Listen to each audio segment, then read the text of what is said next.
तर मित्रांनो नमस्कार. विण दोघातलीही तुटेना या मालिकेच्या येणाऱ्या 6 ते 7 एप्रिलच्या भागामध्ये आपल्याला खतरनाक असा ट्विस्ट बघायला मिळणार आहे. इकडं मात्र आता समर आणि स्वानंदीचं खरंच मैत्रीचं नातं खूप घट्ट झालेलं असतं. एकमेकांसोबत गोष्टी शेअर करायला ते सुरुवात करतात. हल्ली तेव्हा ज्यांचं लग्न झालं होतं तेव्हा मात्र समर स्वानंदी एकमेकांच्या समोर बघत तर काय थांबत पण नव्हते. त्यानंतर मात्र समर नेहमी पण स्वानंदीवर चिडचिड करायचं, स्वानंदी देखील समरला चिडचिड करूनच बोलायची. पण आता मात्र त्यांच्यातला हा दुरावा संपून गेलेला असतो. मात्र त्यांचं नातं एका मैत्रिणीच्या वळणावर येऊन टेकलेलं असतं.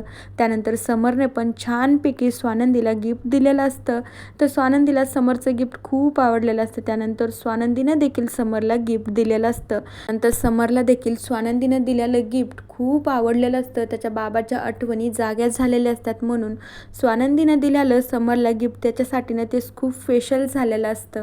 त्यानंतर मात्र आता स्वानंदी आणि समर एकमेकांसोबत छान अशा गप्पा मारू लागतात, गोष्टी शेअर करू लागतात.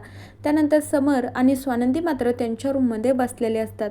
त्यानंतर समरला मात्र खूप काही मानसिक गोष्टीचा त्रास होत असतो. त्यानंतर मात्र लगेच समोर म्हणू लागतो, स्वानंदी मॅडम तुम्हाला सांगू का, हा गोळ्याचा बॉक्सनं माझ्यासाठी माझी एक लाईफलाईनच आहे. माझं आयुष्यभर सोबत राहीन असं तर मला वाटतंय, कारण की गोळ्या खाल्ल्याशिवाय माझा दिवसच जात नाही. तर स्वानंदी म्हणू लागते, हो राजवाडे, असं म्हणल्याने कसं चालेल, ह्या गोळ्या काही चांगल्या असतात का खायला? किती इन्फेक्शन साईड इफेक्ट खूप सारे होतात. त्याच्यामुळे तुम्ही वेगळ्या प्रकारे काहीतरी करा ना, जेणेकरून तुमच्या हा गोळ्या पण सुटेल आणि तुम्हाला पण मस्तपैकी फरक वाटेल. त्यानंतर स्वानंदी म्हणू लागते, तुम्हाला कितीक दिवस झाले काय माहिती या गोळ्याची सवय आहे. तुम्ही जर थोडंसं हे साईडला ठेवलं आणि हेल्दी लाईफकडे थोडंसं बघितलं ना, तर तुम्हाला पण तीच आवडेल. तुमच्यासमोर जर या 2 गोष्टी ठेवल्या ना आणि थोडंसं तुम्ही जर त्या लाईफमध्ये उतरले ना, तुम्हाला पण मात्र ती हेल्दी लाईफच आवडेल. खूप चांगल्या नॅचरल गोष्टी त्याच्यातून शिकायला भेटतात. तुम्ही जर करून एक्सरसाइज वगैरे केली तर सगळं काही ठीक होऊन जातं राजवाडे. त्यानंतर समोर म्हणू लागतो की स्वानंदी मॅडम तुम्हाला माहिती आहे का, हल्ली किती दिवस झाली मी ह्या गोळ्या घेतो. जाऊ द्या, मी तुम्हाला सांगत पण नाही. त्यांच्यासोबत असं एकमेकांचं बोलणं होत असतं. पण नेमकं समर आणि स्वानंदीचं बोलणं मात्र ही मल्लिका ऐकते. तर आता मल्लिकाला वाटत असतं, तर ही स्वानंदी म्हणते की राजवाडे तुम्ही थोडंसं हेल्दी लाईफकडे वळा, हेल्दी काहीतरी खाऊन बघा, जेणेकरून तुम्हाला या गोळ्याची गरज पडणार नाही. तर मल्लिकाला असं वाटत असतं की समरला गोळ्या तर मीच चालू केल्या, बरेच वर्ष झाले. याच्या जर ह्या गोळ्या बंद झाल्या ना, हे सगळं काही त्या स्वानंदीचं ऐकायला सुरुवात करेन आणि आम्हाला या घराच्या बाहेर हकलवून लावेल. त्यामुळे मल्लिकाला मात्र हे जे समरला स्वानंदीने जे काही सांगितलेलं आहे ना, ते होता कामा नये म्हणून आता मल्लिकाचा नवीनच प्लॅन झालेला असतो. आणि मग त्यानंतर मल्लिका अर्पिताला सांगू लागते, अर्पिता काही करून मला या गोळ्याची समरला सवय लावूनच ठेवायची. ती सवय त्याच्याकडून सुटता कामा नये, कारण की इतकी वर्ष झाली ही गोळ्याची सवय आत्तापर्यंत मीच त्याला ती लावून ठेवलेली आहे.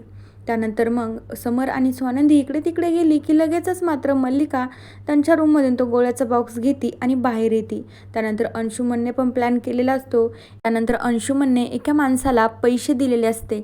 समरला ज्या गोष्टीपासून त्रास होतो तीच गोष्ट त्याच्या रूममध्ये त्यांना करायची असते. त्यानंतर समर मात्र बाहेर असतो.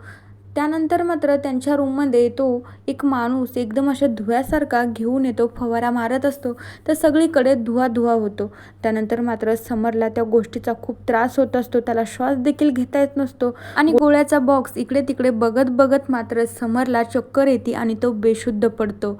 त्यानंतर थोड्या वेळाने मात्र स्वानंदी येऊन बघते तर राजवाडेंना चक्कर आली. स्वानंदी खूप घाबरून जाते आणि आता याचं सगळं जे काही आहे ते सगळं काही स्वानंदीवरच येणार आहे, कारण की थोड्या वेळापूर्वी स्वानंदीनेच मात्र समरला सांगितलेलं असतं की थोडंसं तुम्ही हेल्दी लाईफकडे पण वळण्याचा प्रयत्न करा. म्हणजे याचा अर्थ स्वानंदीनेच तो गोळ्याचा बॉक्स तिथून हटवला असं मात्र मल्लिका, अर्पिता आणि अंशुमन हा सगळ्यांना स्वानंदीवरच आळ घालून देणार आहेत. तर मित्रांनो, बघूया येणाऱ्या एपिसोडमध्ये आपल्याला नक्की काय बघायला मिळतंय. तोपर्यंत या मालिकेच्या पुढील भागांच्या अपडेटसाठी आपल्या चॅनलला सबस्क्राईब करा. So bye.